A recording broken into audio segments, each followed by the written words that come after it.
Good evening to you all. आज हम लोग टेस्ट 2 का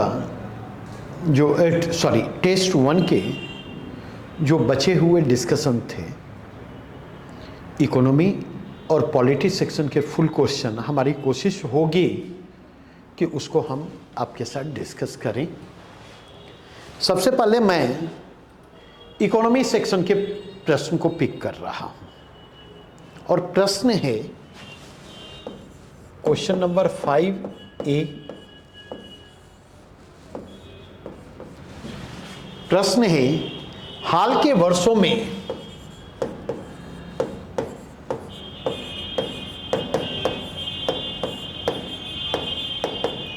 ग्लोबल हंगर इंडेक्स 2022 सुर्खियों में रहा है।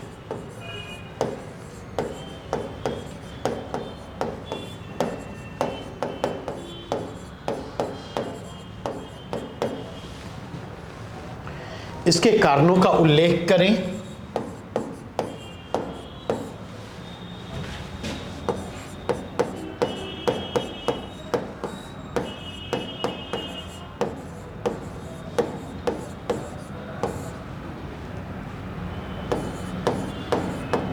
और इस मसले पर भारत के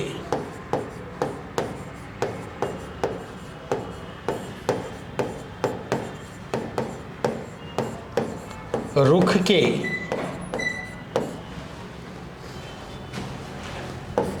औचित्य का परीक्षण करें।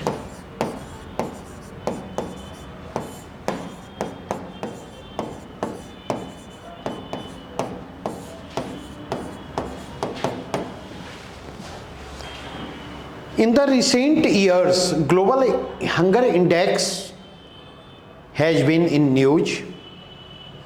Explain the reasons behind it and evaluate the rationales of India's stand on it.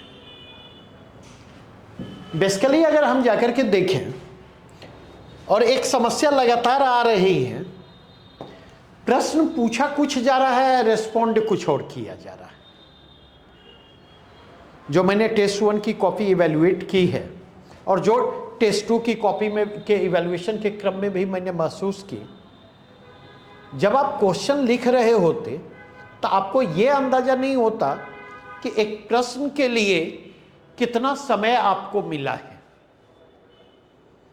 आप इस बात को ध्यान में नहीं रखते कि चाहे वो 1, 2, 3 है, पार्ट 1, पार्ट 2, पार्ट 3 तीनों को रेस्पॉन्ड करना है। और तीसरी चीज, जब आप इसको रेस्पॉन्ड कर रहे होते तो वैसी स्थिति में यह समस्या मैं महसूस करता। आप गौर करें, इस प्रश्न में हम देखें तो प्रश्न है ग्लोबल हंगर इंडेक्स 2022 के ऊपर। देख, सवाल यह है, प्रश्न के 2 डायमेंशन हैं, ठीक है। पहला प्रश्न है, पार्ट है why in news.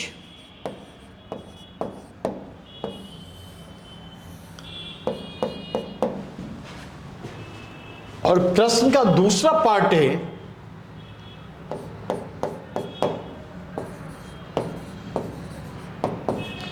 Indian approaches. Global hunger index को लेकर भारत का जो नजरिया रहा है, भारत का जो अप्रोच रहा है, भारत का जो रिएक्शन रहा है और इसके रैशनल्स,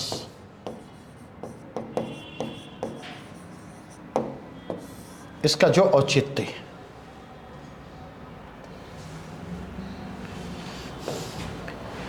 बेसिकली अगर आप जाकर के देखें, जो सारी की सारी समस्या उभर करके सामने आ रही है, उस समस्या के केंद्र में क्या है?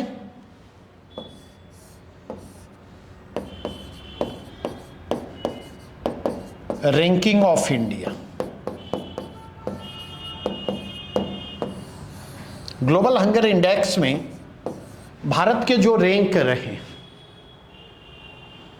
और दूसरा डायमेंशन अगर आप जाकर के देखें, दूसरा डायमेंशन अगर आप जाकर के देखें, नहीं तो पॉलिटिसाइजेशन ऑफ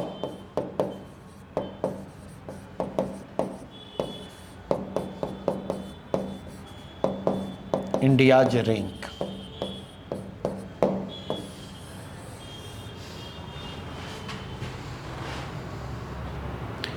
बेसिकली अगर आप जाकर के देखें तो भारत की रैंकिंग में जो है वह गिरावट दिखाई पड़ती, और ऑब्वियसली कंपैरिजन वहीं से होगा जहां पर मानक होंगे। तो अक्सर 2014 में जो इंडिया के रैंक थे और अब जो भारत के रैंक हैं, एक इसको मसला बनाया जाता, और 2014 के कंटेक्स्ट में आप जाकर के देखें तो 2014 में भारत के रैंक जो हैं वो 55 थे, 55th, और वर्तमान में अगर आप जाकर के देखें तो थोड़े से घट बढ़ के साथ वो 100 प्लस है। ऑब्वियसली अगर आप जाकर के देखें तो ये ऑपोजिशन को एक मुद्दा प्रदान करता है, और ऑपोजिशन ग्लोबल हंगर इंडेक्स के में इंडिया की रैंकिंग को आधार बना करके लगातार सत्ता पक्ष पर अटैक करता है, तो मसले का पॉलिटिसाइजेशन होता नहीं। अब अगर इसके कंटेक्स्ट में जाकर के देखें, जबकि रियलिटी यह है कि इंडिया के रैंक में अगर आप देखें तो बहुत फर्क नहीं आया है 2014 और आज में, थोड़े बहुत फर्क आपको दिखाई पड़ेंगे। वास्तविकता यह है कि ग्लोबल हंगर इंडेक्स के कैलकुलेशन की मेथोडोलॉजी जो है वो परिवर्तित हो चुकी है। अगर उस समय भी जाकर के देखें तो इस समय भी अगर आप जाकर के देखें तो एग्जैक्ट तो मैं नहीं कह सकता, ध्यान है, लेकिन मैं ये बतलाऊंगा कि उस समय भी भारत की रैंकिंग 95 या 99 के आसपास थी, क्योंकि उस समय 2014 में ग्लोबल हंगर इंडेक्स में 2 लिस्ट जारी किए जाते थे, ठीक है। और अगर इसके कंटेक्स्ट में देखें तो इंडिया की जो 55th रैंक थी वो सेकेंड लिस्ट में, फर्स्ट लिस्ट में 5+ स्कोर वाले देश थे और करीब 41 या 44 देश थे। तो अगर आप जाकर के देखें तो वो 95 हो 99 हो, ये रैंक उस समय भी थी और अभी 100+ की स्थिति में है, तो मार्जिनल आपको चेंजेस दिखाई पड़ेंगे। दूसरा अगर आप जाकर के देखें तो कैलकुलेशन मेथोडोलॉजी भी 2 बार परिवर्तित हो चुकी है, लेकिन हमेशा इस चीज को ध्यान रखें, बात परसेप्शन की होती है, और बात अगर परसेप्शन की होती है तो इंपैक्ट तो दिखेगा ना। परसेप्शन में ये किसी के पास आज के दौर में इतना समय नहीं है, फेक न्यूज के इस दौर में किसी के पास इतना समय नहीं है कि वो वस्तु स्थिति का जाकर के आकलन कर सके।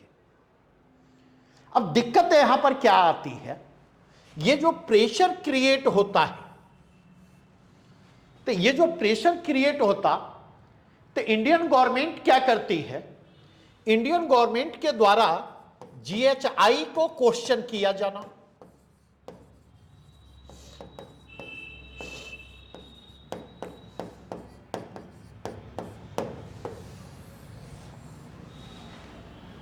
ग्लोबल हंगर इंडेक्स और ग्लोबल हंगर इंडेक्स की जो कैलकुलेशन मेथोडोलॉजी है,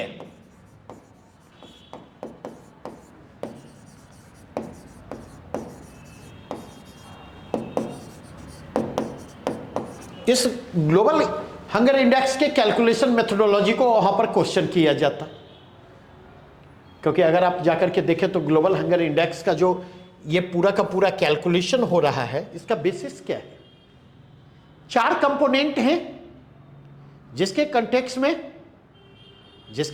में अगर आप जाकर के देखें तो ग्लोबल हंगर को एस्टिमेट किया जा रहा है, और वो चारों कंटेक्स्ट क्या क्या हैं बतलाएंगे कोई? विवेक जी बतलाइए, सौरभ।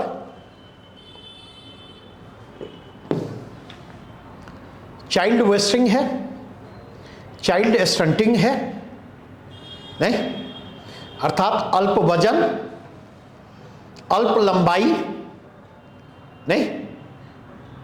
तीसरा कंटेक्स्ट अगर आप जाकर के देखें, अल्प पोषण,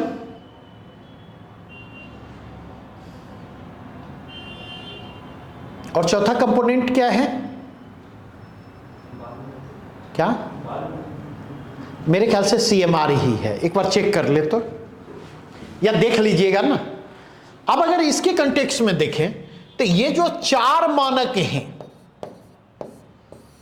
जिनके कंटेक्स्ट में इसकी गणना होती है, इनमें 3 मानक का संबंध किससे जाकर जुड़ता है?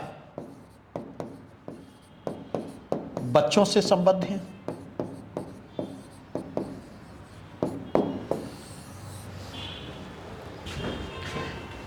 और अगर 4 मानकों में 3 मानक जो हैं वो बच्चों से संबद्ध हैं, तो सवाल यहां पर यह उभर करके आता है, वो हंगर की स्थिति को कैसे दर्शाता है? क्या CMR ही है? वो हंगर की स्थिति को कैसे दर्शाता है, इस बात को समझिए। तो एक सरकार इसको क्वेश्चन कर रही है इस आधार पर। दूसरा कंटेक्स्ट देखें तो सरकार के तर्क क्या है? तो दूसरा कंटेक्स्ट सरकार का तर्क यह है कि उसने हंगर और अंडर न्यूट्रिशन को के प्रॉब्लम को रेस्पॉन्ड करने के लिए, इफेक्टिवली रेस्पॉन्ड करने के लिए कई सारे इनिशिएटिव लिए हैं, है ना CMR।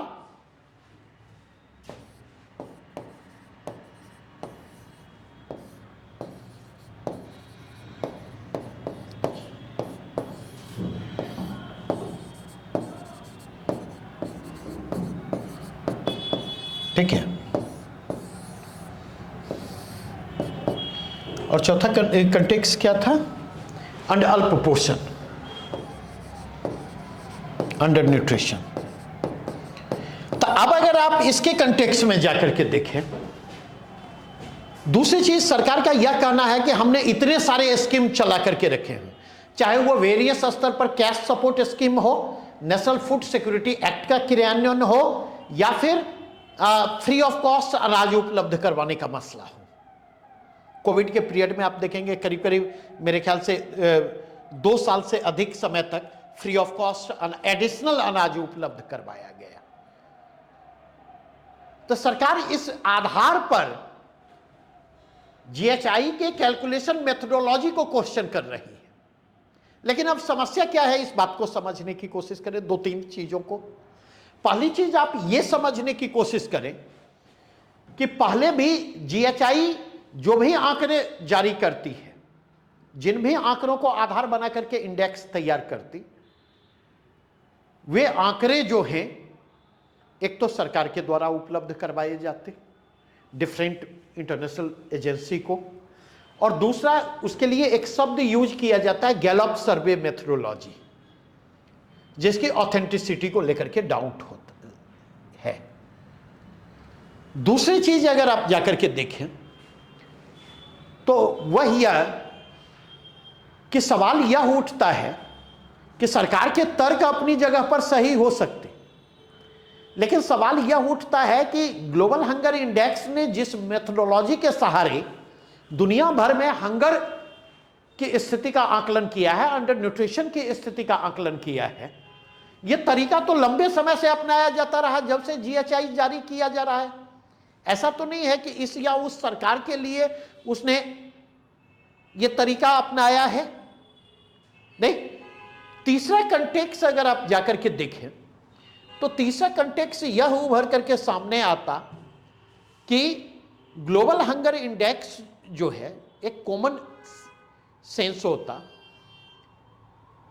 कि बच्चों के कंटेक्स्ट में हंगर और न्यूट्रिशन की जो स्थिति है वो कहीं ना कहीं जो है एक लार्जर कंटेक्स्ट में जो हंगर और न्यूट्रिशन की स्थिति है उसको कहीं ज्यादा रिफ्लेक्ट करती है। और पर्सनली अगर मुझसे पूछे तो साइकोलॉजिकल रीजन से मैं इससे एग्री करता हूं, क्योंकि हर माँ बाप खुद तो भूखा रहना पसंद करता है, लेकिन वह कभी भी अपने बच्चे को भूखा रखने के लिए तैयार नहीं होता। तो अगर इस साइकोलॉजिकल कंटेक्स्ट में देखें तो मेरे कहने का मतलब है कि यहां पर जब आप मूव कर रहे हो तो यहां पर इंडियन अप्रोचेज क्या क्या है और उस अप्रोचेज के रैशनल्स क्या क्या है, इन दोनों की चर्चा करनी है आपको। क्लियर? नेक्स्ट क्वेश्चन आप पिक करें। इस प्रश्न को कई लोगों ने तैयार किया, मतलब ट्राई किया था।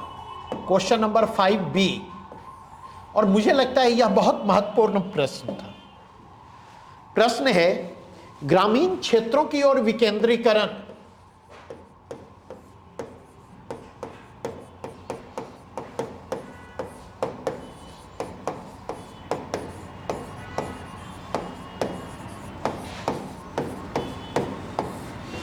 ग्रामीण क्षेत्रों की ओर विकेंद्रीकरण न केवल संतुलित क्षेत्रीय विकास को सुनिश्चित करेगा,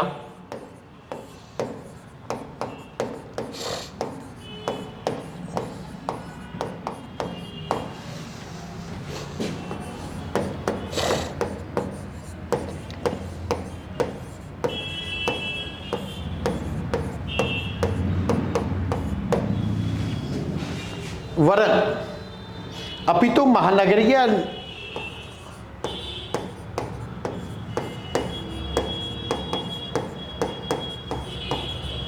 एवं नगरीय केंद्रों में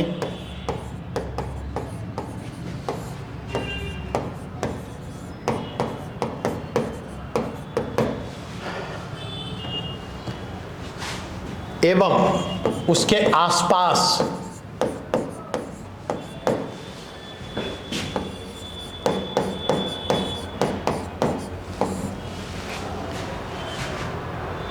बढ़ते जनसंख्या के दबाव को भी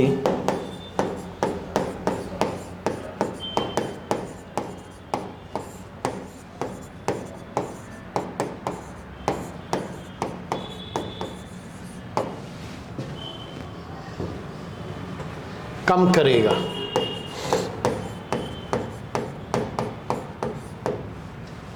क्या आप सहमत हैं?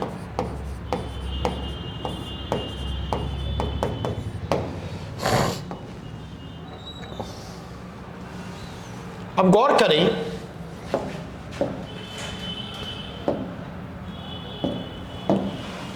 यहां पर बात हो रही है किसकी?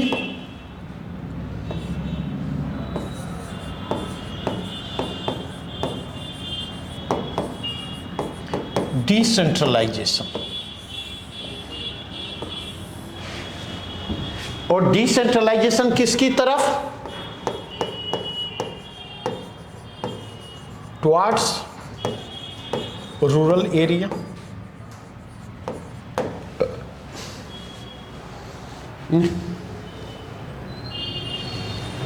अब बात की जा रही है it's outcome.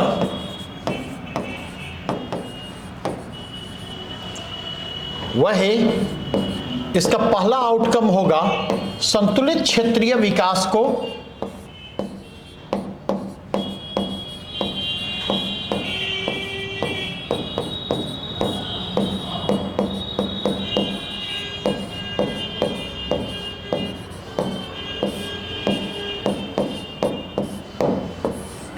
Balance regional growth and development को इंश्योर करना। और दूसरा डायमेंशन है, नहीं, जो अर्बन पॉपुलेशन है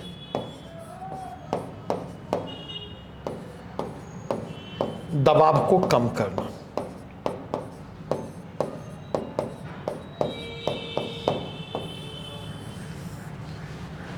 ठीक है, लेकिन सवाल यह उठता, हाउ? ये दोनों चीजें जो होंगी, ये दोनों चीजें जो होंगी, अगर मैं बात करूं हाउ, ये दोनों चीजें कैसे संभव होंगी? यहां पर गौर करेंगे, यहां पर डिसेंट्रलाइजेशन की बात है, डिसेंट्रलाइजेशन टुवर्ड्स रूरल एरिया। और जब आप डिसेंट्रलाइजेशन टुवर्ड्स रूरल एरिया की बात कर रहे हैं तो इसके 3 कंटेक्स्ट होंगे, पॉलिटिकल कंटेक्स्ट होंगे, एडमिनिस्ट्रेटिव कंटेक्स्ट होंगे, और तीसरा इसका जो कंटेक्स्ट होगा इकोनॉमिक कंटेक्स्ट होगा, आर्थिक संदर्भ होगा।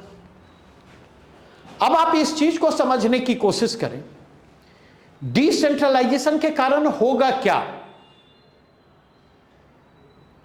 अब बार बार एक बात मैं कहता, आप लोगों ने पढ़ना बंद कर दिया है, और पढ़ना अगर बंद करेंगे तो जस्ट बिलीव में सोचना भी बंद करेंगे, क्योंकि सोचने के लिए पढ़ना जरूरी है और पढ़ने के लिए भी सोचना जरूरी है।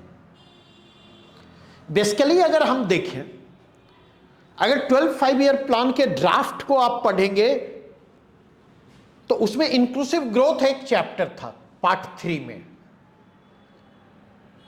और उसमें बात की गई थी समस्या क्या है समझें।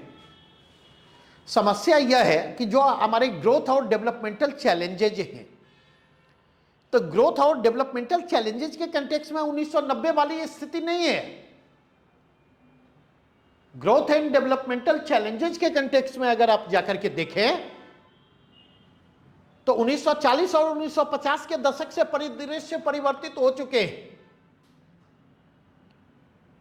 नेशनल से वो चीजें जो हैं मतलब माइक्रो स्तर पर पहुंच चुकी है। रीजनल इंबैलेंसेज, एक ही रीजन में अगर आप जाकर के देखें तो कुछ राज्य अधिक विकसित हैं, कुछ राज्य विकास की दौर में पिछड़े हुए हैं। किसी राज्य में ही जाए तो उस राज्य के भीतर अगर आप जाकर के देखें तो डिफरेंट रीजन जो हैं ग्रोथ एंड डेवलपमेंट की दृष्टि से वहां पर इंबैलेंसेस दिखाई पड़ेंगे। उस रीजन में डिस्ट्रिक्ट के बीच इंबैलेंसेस दिखाई पड़ेंगे, इंटर डिस्ट्रिक्ट इंबैलेंसेस।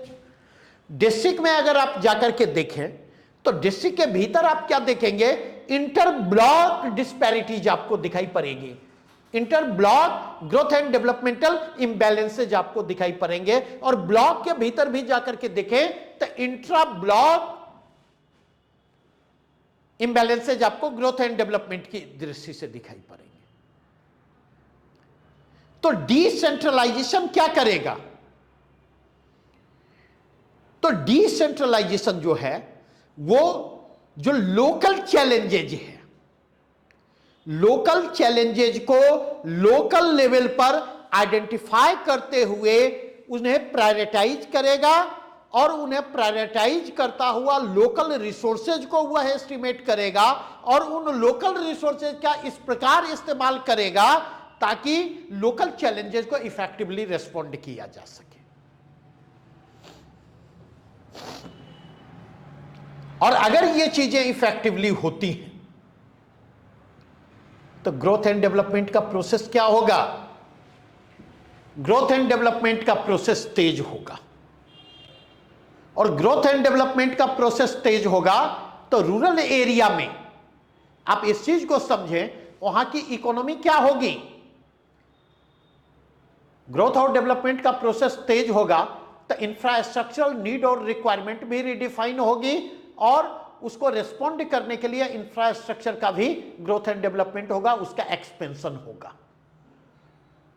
और इंफ्रास्ट्रक्चर का यह डेवलपमेंट क्या करेगा, नॉन एग्रीकल्चरल इकोनॉमिक एक्टिविटी के लिए को कैटेलाइज करने का काम करेगा, और नॉन एग्रीकल्चरल इकोनॉमिक एक्टिविटी में जो अपॉर्चुनिटी है उस अपॉर्चुनिटी को वह मैक्सिमाइज करने का काम करेगा। और अगर ये चीजें होती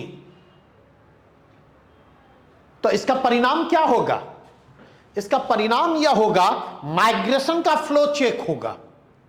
और इसको एक आसान से उदाहरण के जरिए समझ सकते हैं। अगर आप देखें तो कुछ समय पहले की बात करूं, आज से 6 महीना, आज से साल भर पहले की बात करूं, तो उसके पहले के जो 1 डिकेड हैं, उस 1 डिकेड के कंटेक्स्ट में अगर आप जाकर के देखें तो आप क्या पाएंगे, आप ये पाएंगे कि बांग्लादेश से भारत की ओर जो घुसपैठ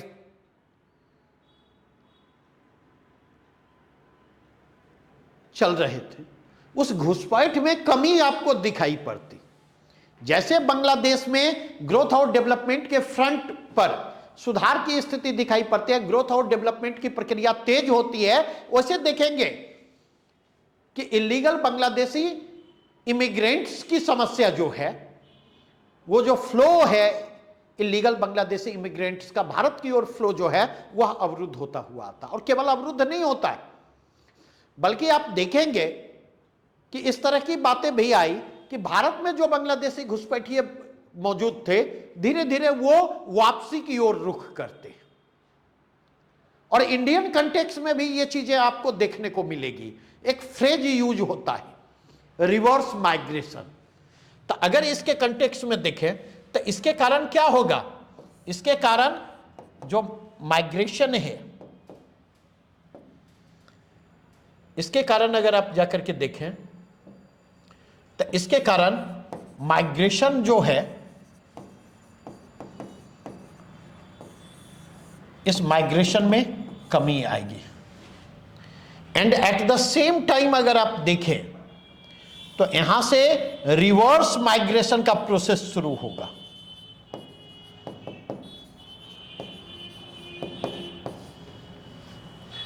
माइग्रेशन में कमी आएगी और रिवर्स माइग्रेशन का प्रोसेस तेज होगा। और अगर आप जाकर के देखें तो रिवर्स माइग्रेशन कोई नया टर्म नहीं है। 2008-9 की मंदी के बाद रिवर्स माइग्रेशन की चर्चा शुरू हुई और वो चर्चा तेज होती चली गई कोविड तक में। और कंपैरेटिवली अगर आप जाकर के देखें तो तमाम प्रकार के दबावों के बावजूद इंडिया की रूरल इकोनॉमी आज भी अर्बन इकोनॉमी की तुलना में बेहतर कर रही है।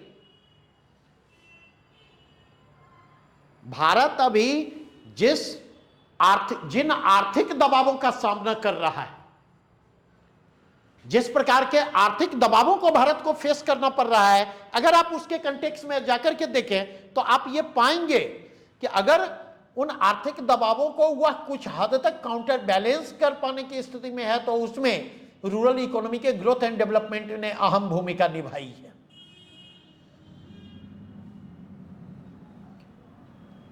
बातें स्पष्ट हुई या नहीं? तो इस पूरे के पूरे प्रोसेस की आपको यहां पर चर्चा करनी।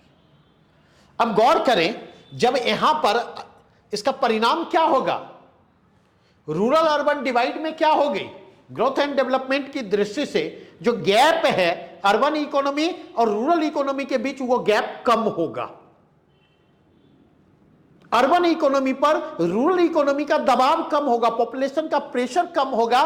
तो अर्बन इंफ्रास्ट्रक्चर जो है, अर्बन इंफ्रास्ट्रक्चर जो एक्सेसिव प्रेशर को फेस कर रही है, अत्यधिक दबावों का सामना कर रही है, वो दबाव कम होगा। इकोनॉमिक अपॉर्चुनिटी के क्रिएशन को लेकर जो अर्बन इकोनॉमी पर दबाव है, वो दबाव कम होगा।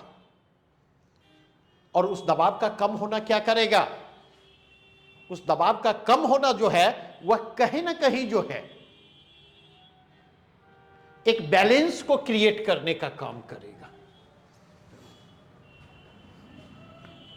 तो ये core demand of the question था जिसको रिस्पॉन्ड करने की अपेक्षा आपसे की जा रही थी, लेकिन इसको प्रॉपरली रिस्पॉन्ड करने की बजाय आपने मतलब और सारी चीज आंसर में लिखी गई सिवा उन चीजों के जिसकी चर्चा यहां पर की जानी चाहिए थी। और आपको चाहिए कि आप इस चीज की चर्चा वहां पर करते। लास्ट 3 डिकेड के जो एक्सपीरियंसेज हैं, और लास्ट 3 डिकेड के एक्सपीरियंसेज की बात कर रहा अगर मैं, तो कम से कम 2-3 कंटेक्स्ट की तो चर्चा की जा रही थी। ये जो डिसेंट्रलाइजेशन है, 73rd और 73rd कॉन्स्टिट्यूशनल अमेंडमेंट जो है, उसने डिसेंट्रलाइजेशन की जो प्रक्रिया शुरू की, उसका क्या इंपैक्ट पड़ रहा है। नंबर 2, डिसेंट्रलाइजेशन के डिफरेंट फॉर्म हैं। डिसेंट्रलाइजेशन का एक फॉर्म है लोकल एरिया डेवलपमेंट फंड, जो एमपीज और एमएलए के लिए मतलब सैंक्शन किए जाते हैं। उस लोकल एरिया डेवलपमेंट फंड ने किस तरह से रोल प्ले किया है रूरल इकोनॉमी के ट्रांसफॉर्मेशन को। अगेन अगर वहां से आप जाकर के देखें, अगेन अगर आप वहां से जाकर के देखें तो आप यह पाएंगे कि 2004 में, 2004 ऑनवर्ड्स यूपीए की सरकार के द्वारा जो इनिशिएटिव लिए गए, चाहे वो भारत निर्माण योजना हो, चाहे मनरेगा हो, चाहे वो भारत निर्माण योजना हो, चाहे मनरेगा हो, या अदर ऐसे स्कीम हो,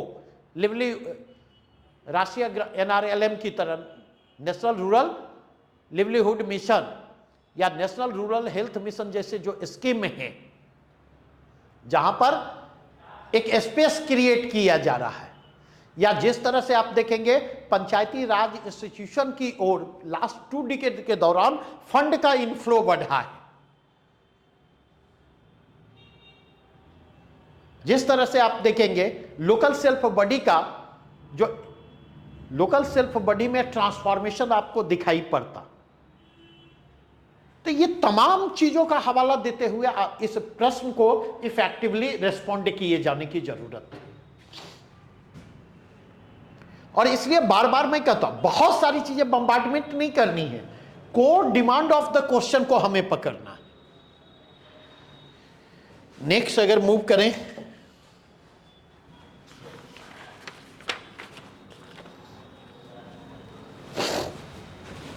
क्वेश्चन नंबर 6A है,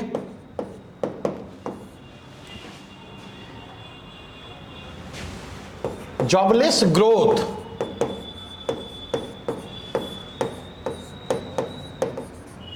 भारतीय अर्थव्यवस्था के समक्ष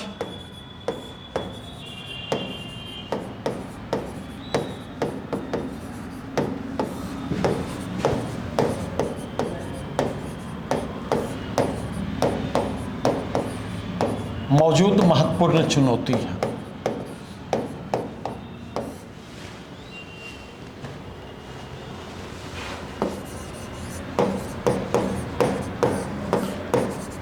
जिससे निपट पाना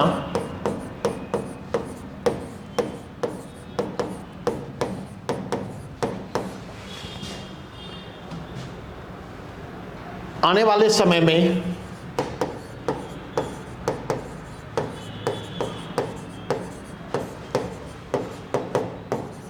आसान नहीं होने जा रहा है।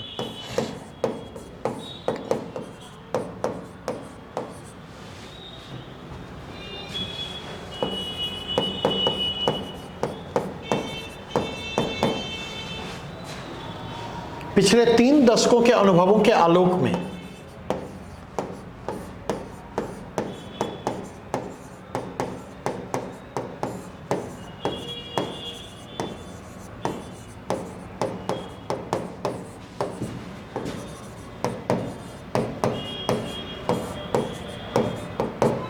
पिछले 3 दशकों के अनुभवों के आलोक में इस कथन पर विचार करें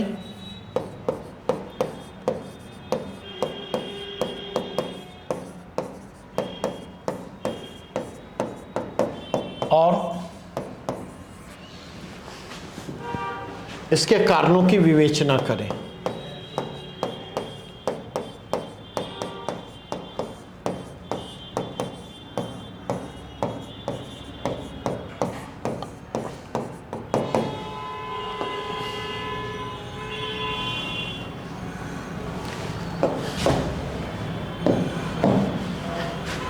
Jobless growth is an important challenge before Indian economy,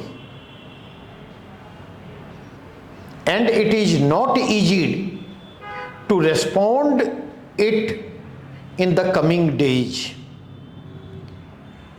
Consider this statement in the context of experiences of last 3 decades and discuss its reasons.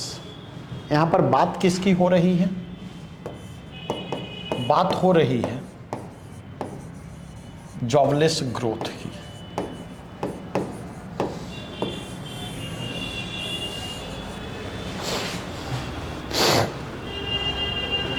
नहीं, और ये कहा क्या जा रहा? ये कहा जा रहा है, ये मेजर इकोनॉमिक चैलेंज है।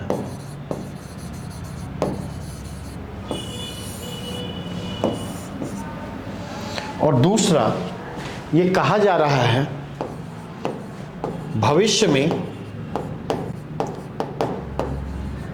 इस समस्या के और अधिक गंभीर होने की संभावना।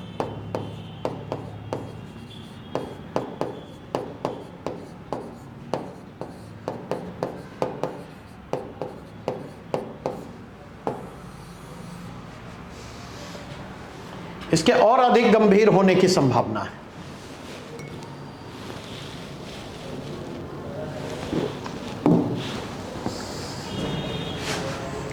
ठीक है, ऐसा कहने के पीछे रीजन क्या है? तो सबसे पहले तो आपको यह समझना होगा, सबसे पहले आपको जॉबलेस ग्रोथ को डिफाइन करना होगा। यह सबसे महत्वपूर्ण है।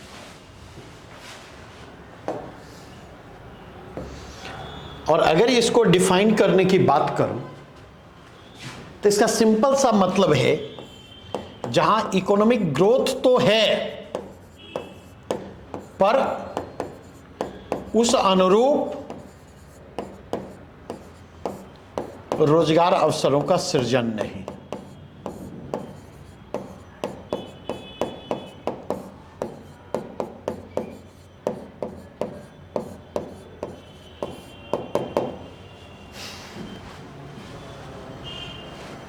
नहीं। और अगर हम इसके कंटेक्स्ट में जाकर के देखें, ये एक रेफरेंस पीरियड इसका है, और रेफरेंस पीरियड क्या है?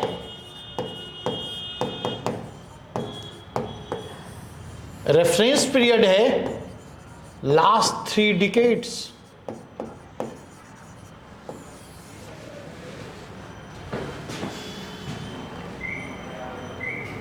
Last 3 decades. अब इस प्रश्न को आप तब तक रिस्पॉन्ड नहीं कर सकते जब तक इंडिया के इकोनॉमिक रिफॉर्म की अंडरस्टैंडिंग आपके पास नहीं है। नहीं रिस्पॉन्ड कर पाएंगे आप इस प्रश्न को। ठीक है, और छुटका नोट्स के सहारे इसकी अंडरस्टैंडिंग डेवलप भी नहीं की जा सकती। इस बात को ध्यान में रखिएगा। बेसिकली 1991 में जो इकोनॉमिक रिफॉर्म का प्रोसेस शुरू होता है, 3-4 टर्म के जरिए उसको आप डिफाइन कर सकते हैं। अगर आप देखें तो वह इकोनॉमिक रिफॉर्म इंडस्ट्री सेंट्रिक रहा, उद्योग केंद्रित रहा। मतलब इंडस्ट्रियल रिफॉर्म को सर्वोच्च प्राथमिकता दी गई। और आप कह सकते हैं कि कुछ सर्विसेज को इन लिमिटेड सेंस, ठीक है। और उसके कंटेक्स्ट में अगर बात करें तो आईटी इनेबल्ड सर्विसेज जो हैं, और आईटी इनेबल्ड सर्विसेज के साथ साथ अगर आप कहें तो फिनेंशियल सर्विसेज, दो को आप फोकस करें। ठीक है। अब अगर देखें, ये रिफॉर्म जो है अर्बन सेंट्रिक होती, शहर केंद्रित होते हैं। और अगर रिफॉर्म अर्बन सेंट्रिक होंगे तो उसके इंपैक्ट भी क्या होंगे, उसके बेनिफिट भी क्या होंगे, अर्बन सेंट्रिक बेनिफिट ही होंगे। तीसरी चीज अगर आप जाकर के देखें, उस इंडस्ट्रियल रिफॉर्म को भी देखें तो उस इंडस्ट्रियल रिफॉर्म की भी सीमा रहती है, वो टेक सेंट्रिक होते हैं, तकनीक की भूमिका अहम होती है। और टेक सेंट्रिक होने के कारण अगर आप जाकर के देखें तो वो ह्यूमन लेबर को रिप्लेस करते हुए दिखाई पड़ते। इसलिए अगर आप जाकर के देखें तो 1990 के दशक में और 2000 वाले दशक में अगर आप देखें, 2000 के दशक तक आते आते जो है इकोनॉमिक ग्रोथ रेट डबल हो जाता है, डबल से भी ज्यादा हो जाता 1980 के दशक की तुलना में। लेकिन अगर एम्प्लॉयमेंट जनरेशन ग्रोथ रेट को देखें, अगर रोजगार समृद्धि दर को देखें तो 1980 के दशक में जो रोजगार समृद्धि दर था वह घट करके आधे के स्तर पर आ जाता है, जबकि होना क्या चाहिए था, ग्रोथ के साथ साथ एम्प्लॉयमेंट अपॉर्चुनिटी का भी क्रिएशन होना चाहिए था, लेकिन ऐसा हो नहीं पाता। तो एक तो वह टेक सेंट्रिक था, और दूसरा अगर आप जाकर के देखें, उस इंडस्ट्रियल रिफॉर्म की भी एक सीमा होती है। और उस इंडस्ट्रियल रिफॉर्म की सीमा क्या होती है? वह जो इंडस्ट्रियल रिफॉर्म है, आप देखें एंट्री पॉइंट पर इंडस्ट्रियल रिफॉर्म को जितनी अहमियत दी जाती है, आप देखें 2016 के पहले तक एग्जिट पॉइंट पर रिफॉर्म को अहमियत नहीं दी जाती, चाहे इंसॉल्वेंसी एंड बैंकरप्सी के कंटेक्स्ट में बात करें या फिर लेबर कोड के कंटेक्स्ट में बात करें, लेबर लॉ के कंटेक्स्ट में बात करें। और अल्टीमेटली इसके कारण समस्या क्या आती? इंडस्ट्रियल रिवॉल्यूशन के कारण जो इंडियन इकोनॉमी में इंडस्ट्रियल ट्रांसफॉर्मेशन होना था, मैन्युफैक्चरिंग सेक्टर का जो ग्रोथ डेवलपमेंट होना था, वो ग्रोथ एंड डेवलपमेंट होता नहीं दिखाई पड़ता।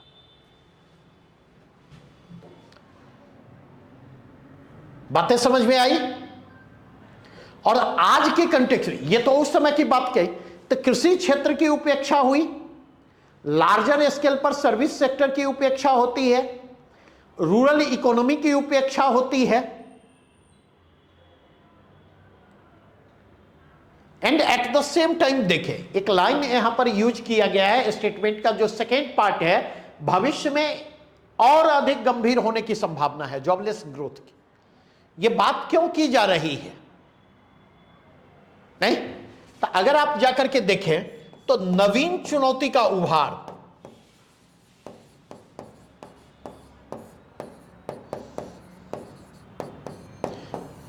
और इस नवीन चुनौती का सामना जो है सारी दुनिया कर रही है, लेकिन सारी दुनिया के करने और भारत के करने में अंतर है या नहीं? अगर आप देखें ये जो न्यू चैलेंजेज है, ये न्यू चैलेंजेज क्या है? एआई की चुनौती, एक और एआई की चुनौती है, और दूसरी ओर लेबर सरप्लस इंडिया है।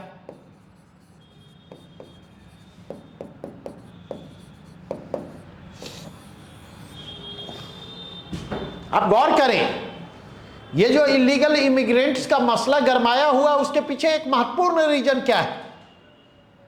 अमेरिका जैसी अर्थव्यवस्थाएं भी उस दबाव को महसूस कर रही हैं।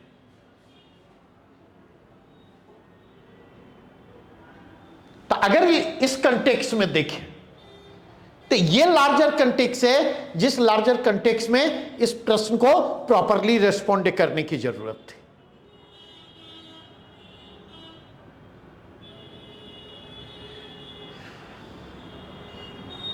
आज भी अगर आप जाकर के देखें तो आज भी सब नारे हम जितना गढ़ लें, आजकल एक नया नारा गढ़ा गया है, मिगा। हमने मेड इन इंडिया की बात की, हमने मेक इन इंडिया की बात की, नहीं, और अब हम कह रहे हैं मेक इंडिया ग्रेट अगेन, नहीं। तो अगर आप देखें, और कुछ हो ना हो, वेस्टर्न फ्रेजल अप्रोच को हमने इतने एग्रेसिव तरीके से अपनाया है कि धीरे धीरे कितने फ्रेज गढ़े गए, हम उसको भूल चुके। नहीं, तब मेक इंडिया ग्रेट अगेन बिना इसके संभव होगा इस चैलेंजेस को इफेक्टिवली रिस्पॉन्ड किए, तो दुनिया के हर हिस्से में दुर्दशा होनी है, और इसको इमोशनली और लेने की जरूरत नहीं है, और ऑफेंडेड फील इसके लिए मत करें, क्योंकि पूरी दुनिया इस चुनौती का सामना कर रही है। और पूरी दुनिया में जाकर के देखें, डोमेस्टिकली भी भारत में देखेंगे तो धीरे धीरे सरप्लस लेबर स्टेट जो है उनके और वहां के लोगों के प्रति रिएक्शन क्या होगा? रिएक्शन लोकल में बढ़ेगा, और वो बढ़ रहा है। तो ये जो लार्जर कंटेक्स्ट था, इस लार्जर कंटेक्स्ट में इस प्रश्न को रखकर देखे जाने की जरूरत थी। ठीक है, नेक्स्ट क्वेश्चन।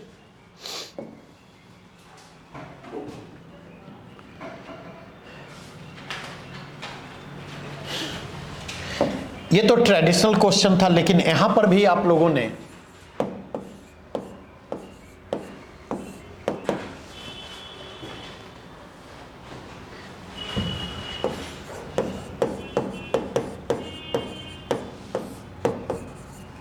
जनसंख्या वृद्धि वरदान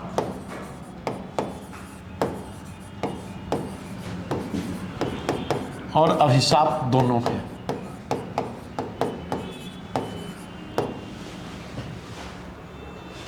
पिछले 3 दशकों के दौरान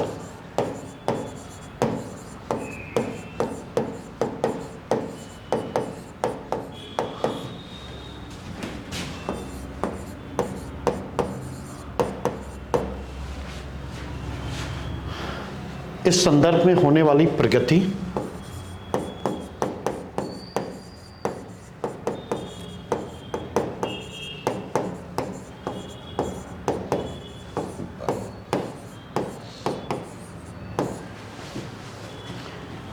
और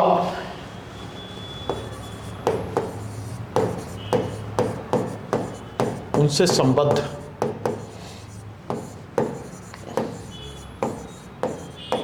अनुभवों के आलोक में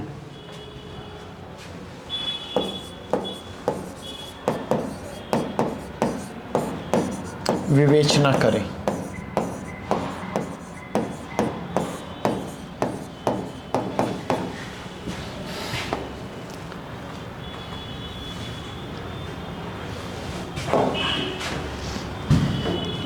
Population growth is both blessing and curse. Population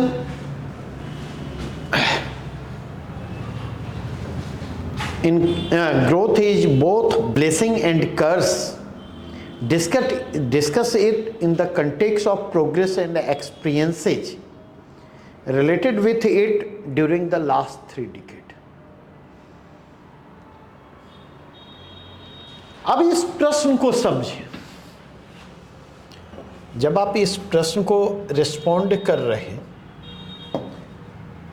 तो एक चीज आप देखें, इस प्रश्न का कोई रेफरेंस पॉइंट है?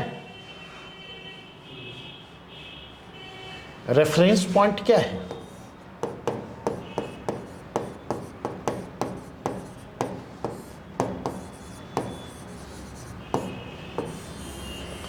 यहां पर बात की जा रही है लास्ट 3 डिकेड्स। मोटा मोटी अगर हम बात करें 1990s ऑनवर्ड्स, एक प्रश्न को बार बार कहता हूं, प्रश्न को डिफाइन करना सबसे ज्यादा महत्वपूर्ण है। गौर कीजिए तो इस प्रश्न में कहीं पर इस बात की चर्चा है कि भारत के संदर्भ में ही चर्चा करनी है, कहीं वो इंडो सेंट्रिक या इंडो स्पेसिफिक प्रश्न तो नहीं है। तो इसका मतलब यह है कि यहां पर हमारे लिए एक स्पेस क्रिएट हो रहा कि इस प्रश्न को हम ग्लोबल कंटेक्स्ट में भी हम देख सकते और इस प्रश्न को हम इंडियन कंटेक्स्ट में भी देख सकते।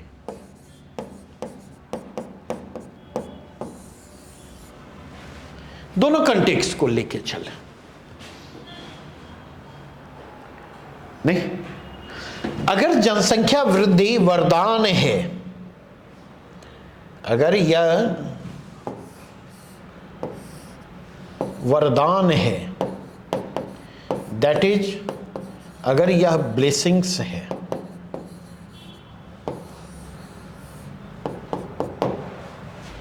और दूसरा यह अभिशाप है, यह कर्ष है, तो मुझे एक बात नहीं समझ में आती है कि बिना इसको जब आप वरदान को डिस्कस कर रहे हैं तो डेमोग्राफिक डिविडेंड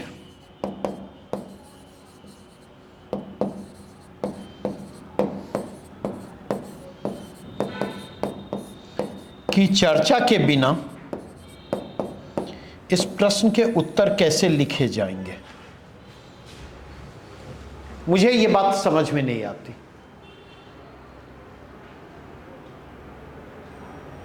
और जिन लोगों ने भी ट्राई किया है, आप अपने आंसर को जाकर के पलटें। क्या आपने अपने आंसर में जनांकीय या लाभांश वाले डायमेंशन की चर्चा की है?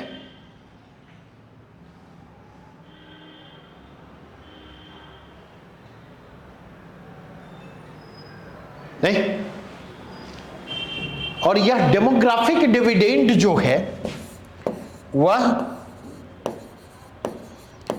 ग्रोथ एंड डेवलपमेंट को, इससे ग्रोथ एंड डेवलपमेंट को जो एक्सेलरेशन मिलता है, गति मिलती है, एट द सेम टाइम जब आप अभिशाप की चर्चा कर रहे हैं तो डेमोग्राफिक डिजास्टर की चर्चा होती है।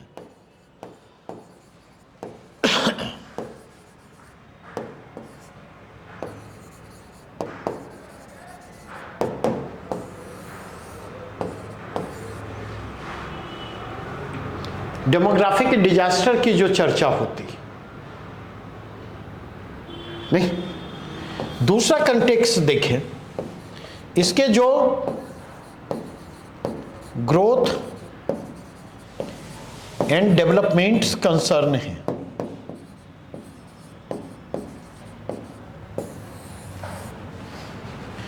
ग्रोथ एंड डेवलपमेंट्स कंसर्न है,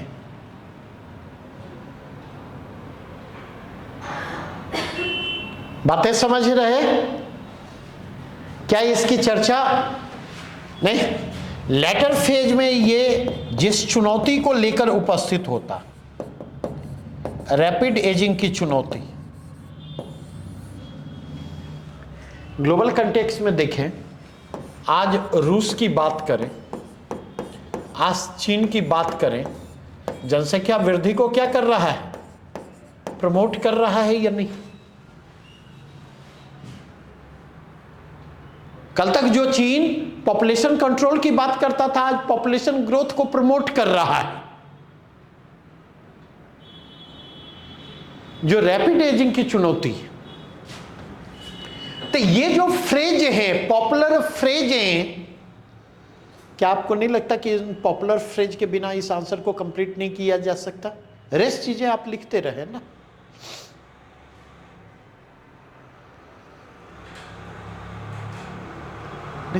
आप इस चीज को समझने की कोशिश करें। ऐसे जो फ्रेज होते हैं, जिन फ्रेज को क्वाइन किया गया है, ऐसे फ्रेज जो हैं वो आपके प्रेजेंटेशन को इफेक्टिव बनाते हैं। कम शब्दों में अधिक से अधिक बातों को कह पाना इनके कारण संभव होता है। ऐसे फ्रेज का इस्तेमाल करना सीखें अपने आंसर में, और केवल इस्तेमाल नहीं करें बल्कि ऐसे फ्रेज को अंडरलाइन भी करें। अगर ये काम करेंगे तो आपके लिए चीजें आसान होंगी। बातें स्पष्ट हुई?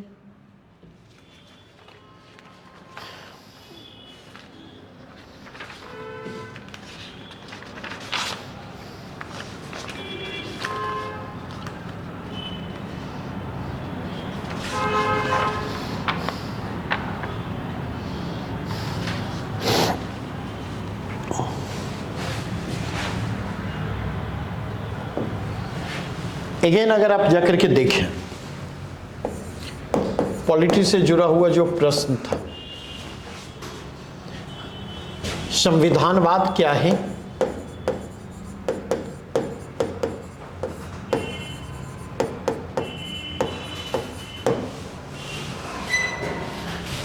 यह किस प्रकार संविधान और संवैधानिकता से भिन्न है,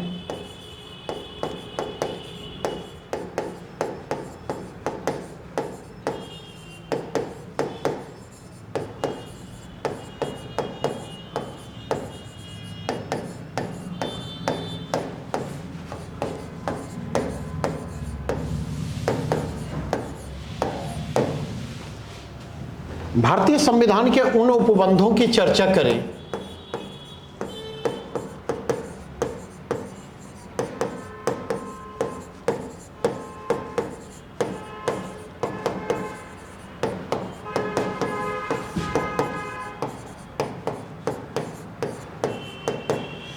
जो संविधानवाद को सुनिश्चित करते हैं।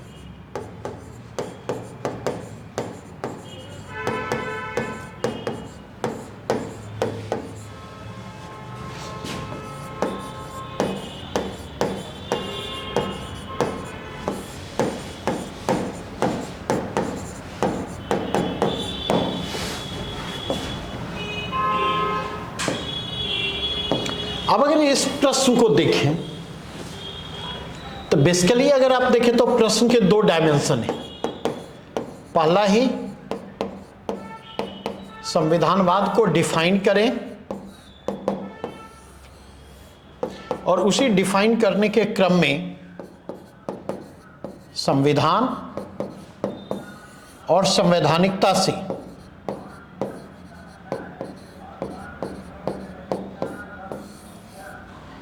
इसकी भिन्नता को रेखांकित करें। तो बस आपको यह समझना है कि जो संविधानवाद की अवधारणा है वह संविधान की सर्वोच्चता को सुनिश्चित करती है, नहीं? और अगर इसके कंटेक्स्ट में देखें, ये रूल ऑफ लॉ, ये सुपरमेसी ऑफ कॉन्स्टिट्यूशन, क्योंकि बिना सुपरमेसी ऑफ कॉन्स्टिट्यूशन के उसको इंश्योर नहीं किया जा सकता। और बेसिकली अगर आप देखें तो इस अवधारणा का सोर्स क्या है? सोर्स है यूएसए, वहीं से यह अवधारणा आई है।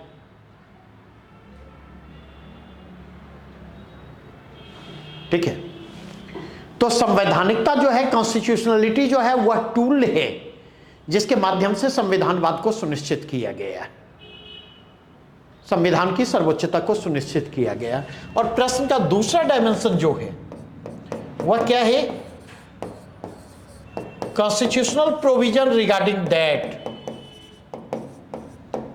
स्ट्रेट प्रश्न है, बहुत अधिक आपसे नहीं पूछा जा रहा है। भारतीय संविधान के उन उपबंधों की चर्चा करनी है जो संविधान की सर्वोच्चता को सुनिश्चित करते हैं। और ये जो कॉन्स्टिट्यूशनल प्रोविजन है, इसमें पश्चिमी संविधानवाद के भी तत्व मिलेंगे,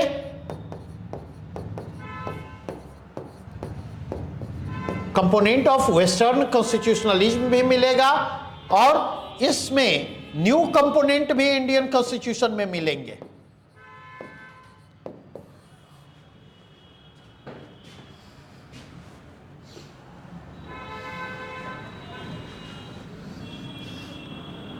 जैसे अगर आप जाकर के देखें, कम्युनिटी में रूल ऑफ लॉ है, कम्युनिटी में जो है लिमिटेड एंड रिस्पॉन्सिबल गवर्नमेंट है, कम्युनिटी में अगर आप जाकर के देखें सेपरेशन ऑफ पावर है, कम्युनिटी में अगर आप जाकर के देखें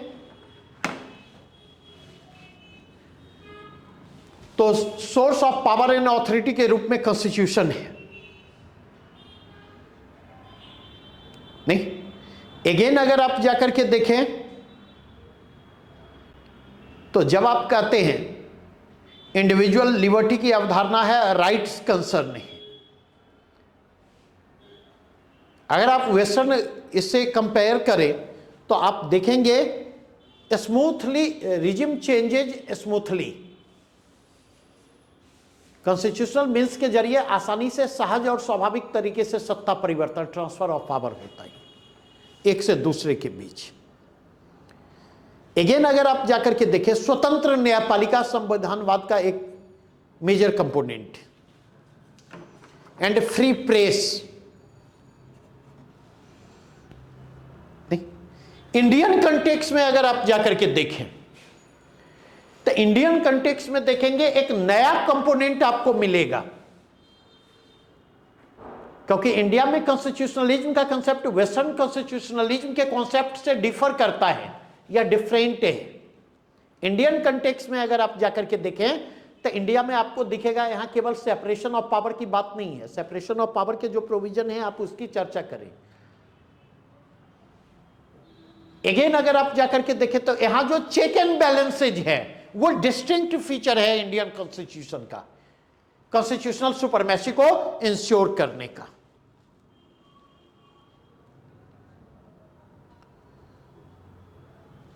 अगेन इसके कंटेक्स्ट में देखें, कॉन्स्टिट्यूशनल सुपरमेसी को इंश्योर करने में आर्टिकल 13(2) जुडिशियल रिव्यू की जो अथॉरिटी है उसकी अहम भूमिका है। कॉन्स्टिट्यूशनल सुपरमेसी को इंश्योर करने में अगर आप जाकर के देखें तो आर्टिकल 32 कॉन्स्टिट्यूशनल रेमेडी का जो राइट है, संवैधानिक उपचार का जो अधिकार है, उसकी अहम भूमिका है। आर्टिकल 226 की अहम भूमिका है।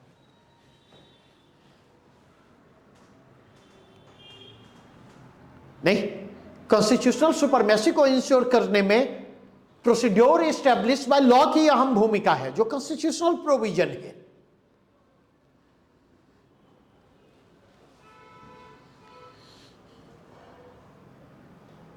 अगेन अगर आप जाकर के देखें तो कॉन्स्टिट्यूशनल सुपरमेसी को इंश्योर करने में संसदीय सर्वोच्चता के जो कंपोनेंट हैं उनकी भी अहम भूमिका है। तभी ना चेक एंड बैलेंसेज के कंटेक्स्ट में बात करेंगे, चाहे आर्टिकल 105 संसदीय विशेषाधिकार की संकल्पना की बात करें या आर्टिकल 194 विधानमंडलीय विशेषाधिकार की चर्चा हम करें, चाहे हम आर्टिकल 122 की बात करें, 122 या आर्टिकल 212 की बात करें, जो संसदीय या विधानमंडलीय कार्यवाही को जुडिशियल स्क्रूटनी से बाहर रखता है, या आर्टिकल 121 की बात करें या आर्टिकल 211 की बात करें, ये सारे जो हैं उसके कंपोनेंट के रूप में सामने आते हैं।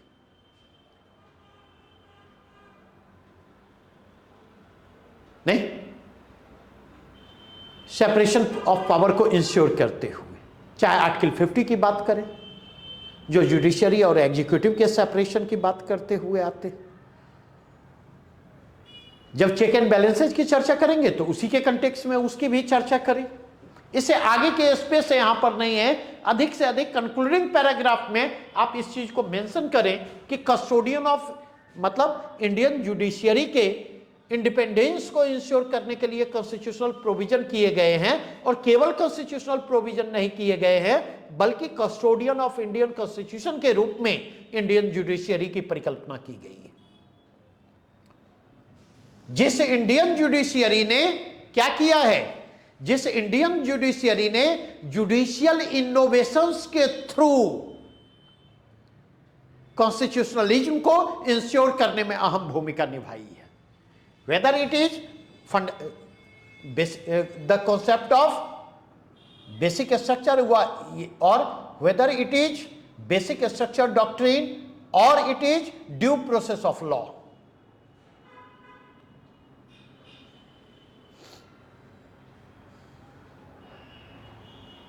Or it is PIL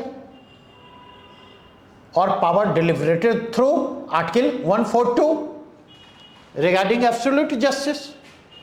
बातें ये स्पष्ट हुई या नहीं, लेकिन फिर इस पर आप मूल ढांचे की संकल्पना को समझाने मत लग जाए।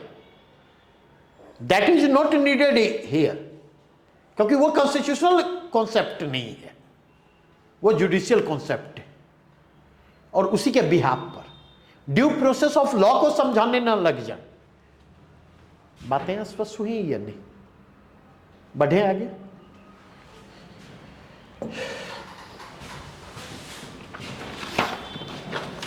मुझे लगता है जितने लोगों ने ट्राई किया है, अब जो प्रश्न डिस्कस करने जा रहा हूं वो प्रश्न ही नहीं समझ में आया। क्वेश्चन नंबर 2B,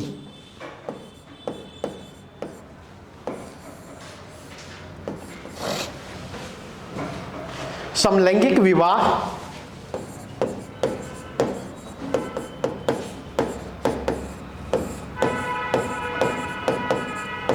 और समलैंगिक अधिकारों के मसले पर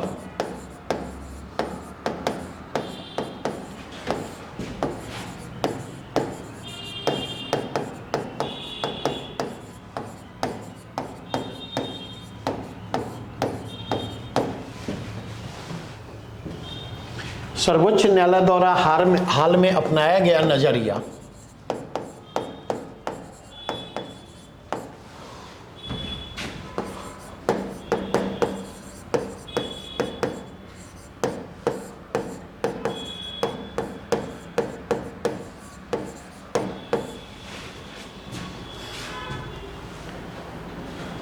समलैंगिक संबंधों को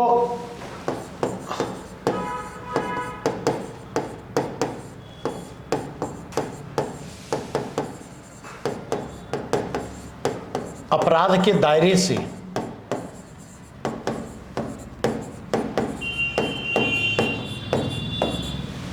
बाहर करने के उसके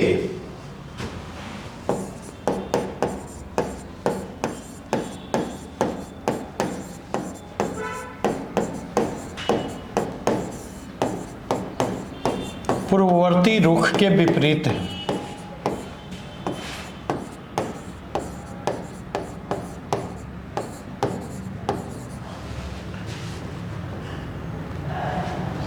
यह एक तरह से घड़ी की सुई को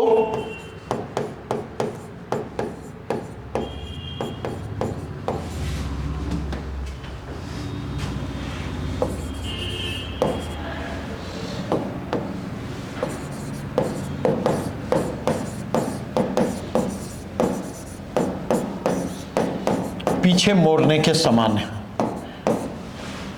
पीछे की तरफ मोड़ने के समान है।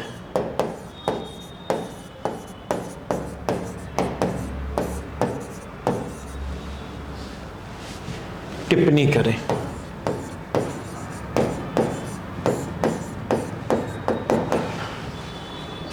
The recent approach taken by the Supreme Court on the issue of same-sex marriage and rights of homosexuals is contrary to its earlier approach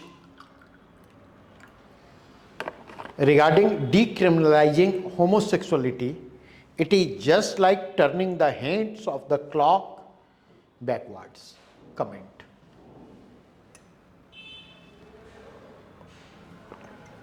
गौर करें, प्रश्न को समझने में चूक इसलिए हुई कि आप इस बात को नहीं समझ रहे, इस बात को आपने नहीं समझा कि यहां पर जिस हालिया निर्णय की बात की जा रही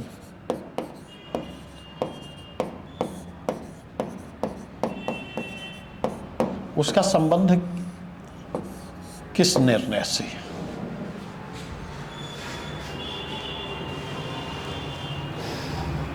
नहीं, दो मसले सुप्रीम कोर्ट के सामने थे और वो दो मसले क्या थे? तो एक मसला सुप्रीम कोर्ट के सामने था सेम सेक्स मैरिज को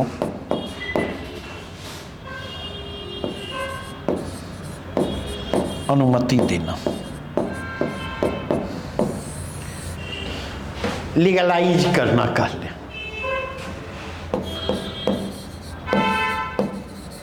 लीगलाइजेशन। और दूसरी चीज जो है, जो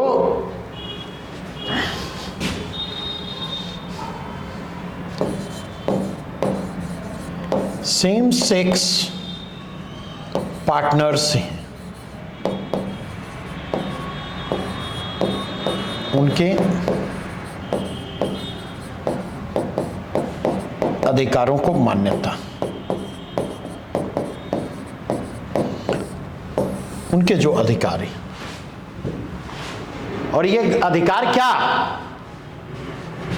घर बसाने,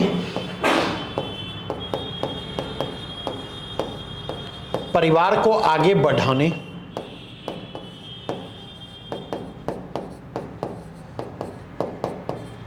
और इसके कंटेक्स्ट में बात करूं तो एडॉप्शन, दत्तक ग्रहण, मतलब वो अगर चाहे तो ले सके। ठीक है, अगर देखें तो एक्चुअली था क्या?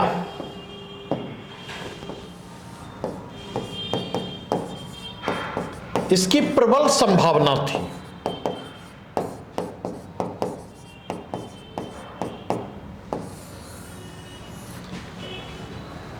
नहीं, क्योंकि ये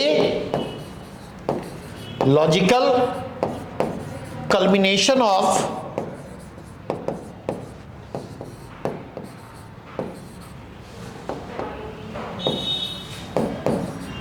decriminalization of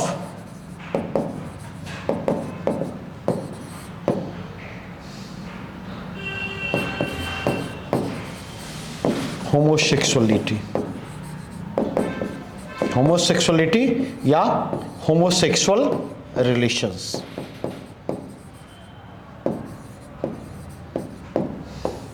ये लॉजिकल कल्मिनेशन होता है।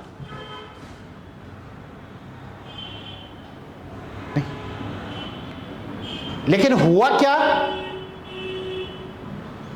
एट फर्स्ट ग्लांस देखें तो सेम सेक्स मैरिज को परमिट करने और एडॉप्शन के लिए परमिट करने की बजाय जो है सुप्रीम कोर्ट ने उससे इनकार किया।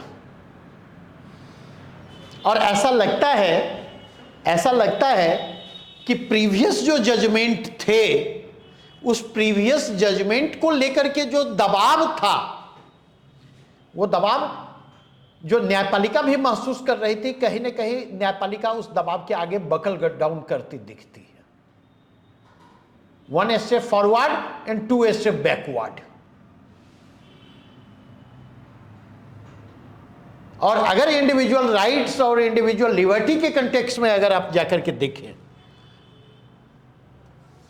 Individual rights, individual liberty, right to life with dignity के कंटेक्स्ट में देखें तो ये निर्णय जो है ये प्रॉब्लमेटिक दिखाई पड़ता। लेकिन एक चीज ध्यान रखेंगे, इसलिए मैं कहता हूं कि कंटेक्स्ट को जब तक प्रॉपरली आप नहीं समझेंगे, ऐसा लगता है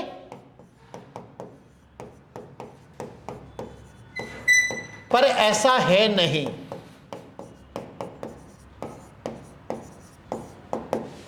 it seems but it isn't so.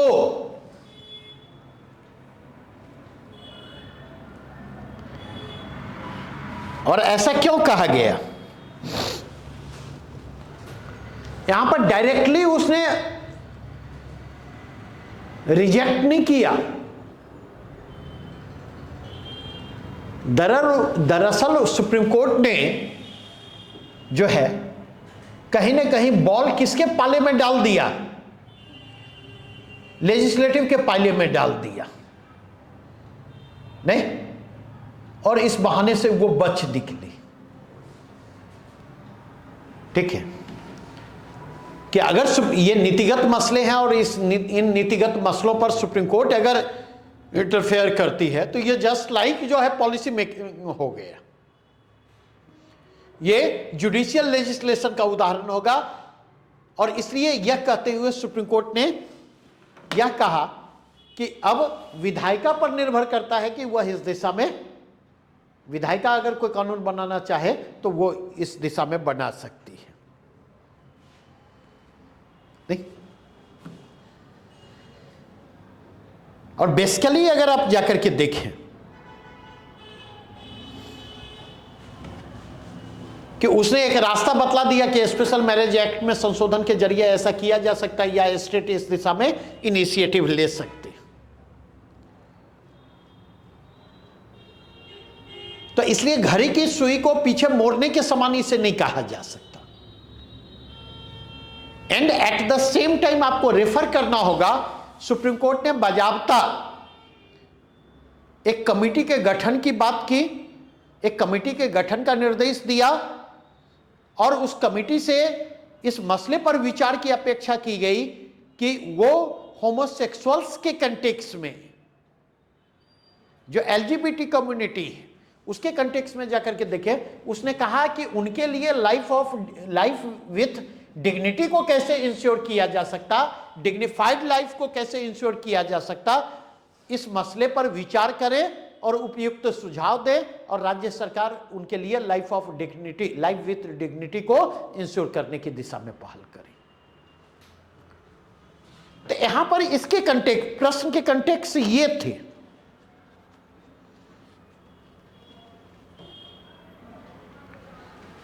Again अगर हम मूव करें next question, question number 3A, Bharat का संविधान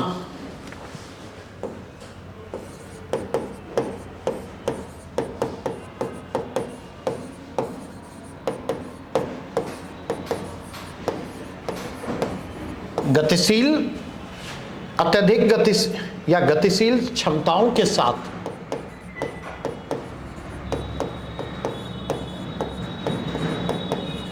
एक जीवंत यंत्र है।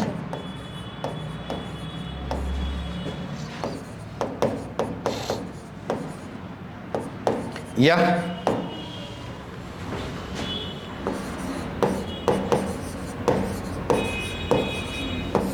प्रगतिशील समाज के लिए बनाया गया संविधान है।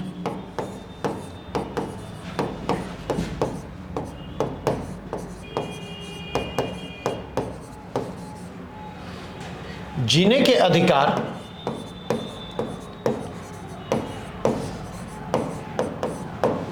और तथा व्यक्तिगत स्वतंत्रता के कंटेक्स्ट में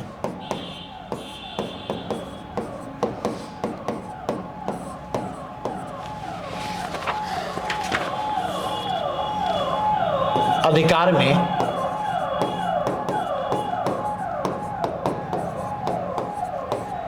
हो रहे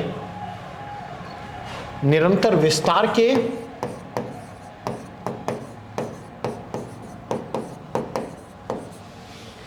विशेष संदर्भ में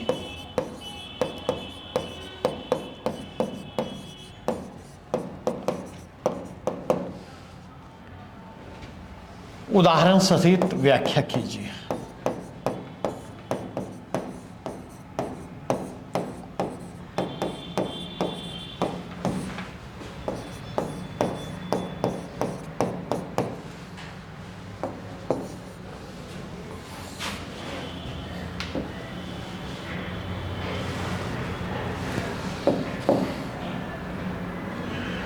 यहां पर अगर आप जाकर के देखें तो यहां पर बात की जा रही है कॉन्स्टिट्यूशन ऑफ इंडिया जीवंत दस्तावेज।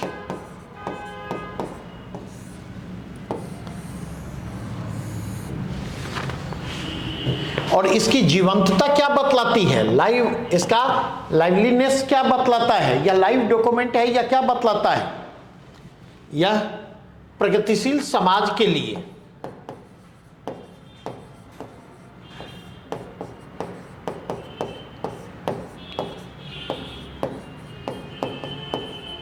बनाया गया संविधान है।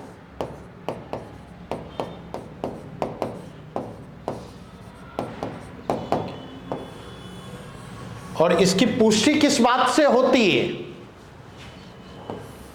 प्रमाण क्या है? आर्टिकल 19(1)(a) का विस्तार और आर्टिकल 21 का विस्तार।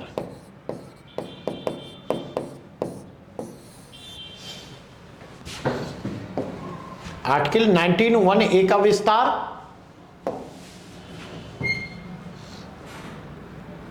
और इस विस्तार में अगर आप जाकर के देखें, इस विस्तार में सहायक कौन है?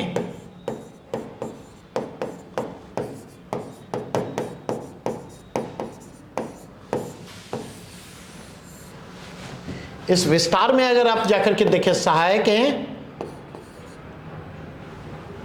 PIL,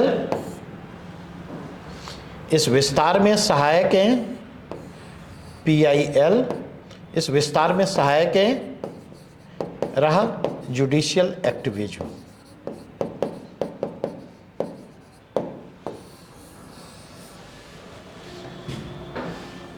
और इन दोनों के मूल में क्या है?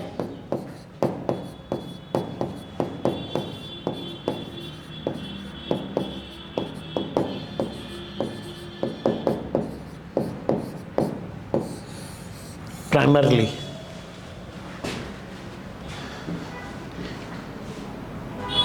और एक और डायमेंशन की चर्चा कर सकते, केवल यही मूल में नहीं है, इस विस्तार में एक और चीज सहायक है, आर्टिकल 368, जिसका इस्तेमाल करते हुए आर्टिकल 21A जोड़ा गया। अब आप उसके विस्तार पर चर्चा करते रहें, जिस रूप में और जैसे आप चर्चा करना चाहते, स्वतंत्र हैं आप।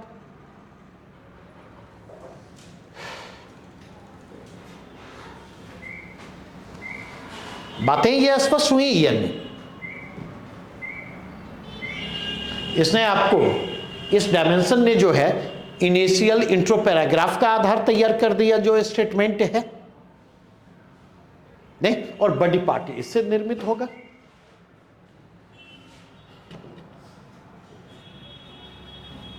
बढ़े आगे।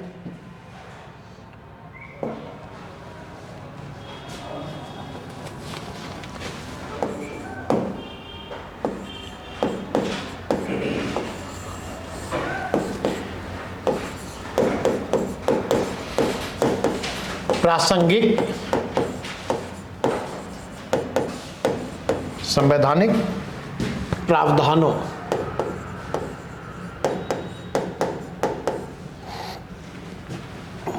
और निर्णय विधियों की मदद से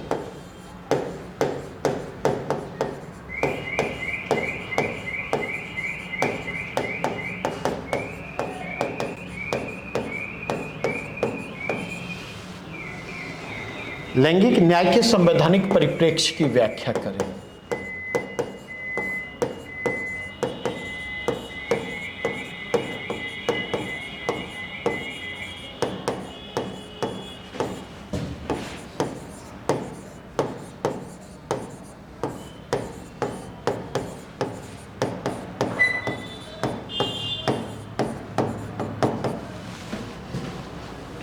Explain the constitutional perspective of gender justice with the help of relevant constitutional provisions and case laws.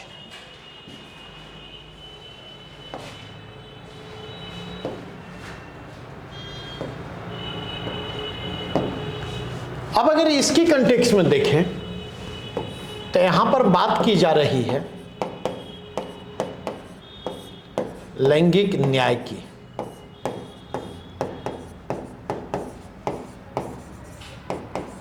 संवैधानिक परिप्रेक्ष्य में व्याख्या,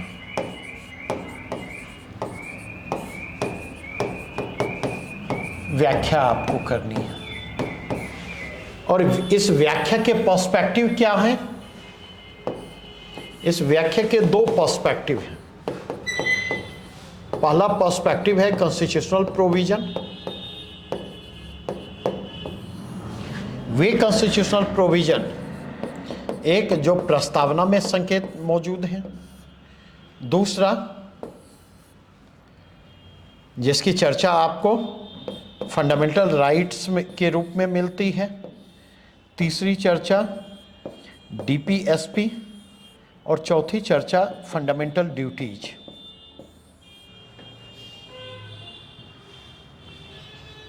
चारों कंटेक्स्ट को लेकर के आपको चलना है। और जब आप इस लैंगिक न्याय पर चर्चा कर रहे नहीं, तो बिना स्वतंत्रता, बिना समानता और बिना स्वतंत्रता के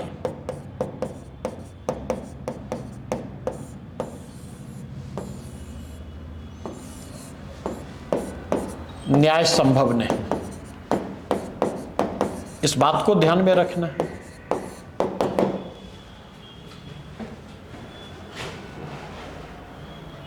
और अगर आप जाकर के देखें, वेरियस केस लॉज की बात हो रही है,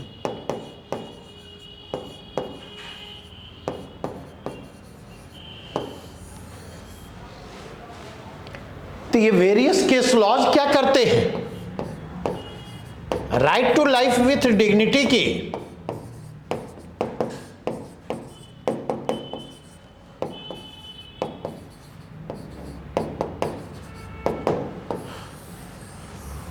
गरिमामय जीवन के अधिकार की लैंगिक परिप्रेक्ष्य में व्याख्या करते हैं।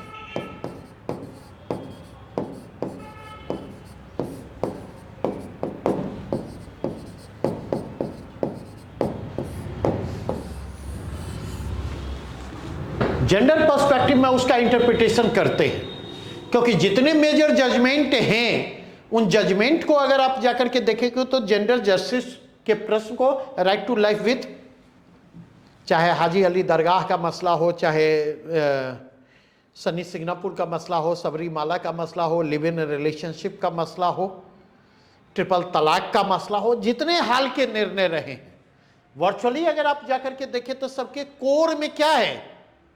Right to life with dignity for women. उसी के कंटेक्स्ट में उसकी व्याख्या हो रही है। और अब केस लॉ के कंटेक्स्ट में जितने मेजर केस लॉ रहे हैं उसके कंटेक्स्ट में उसकी व्याख्या करते रहे।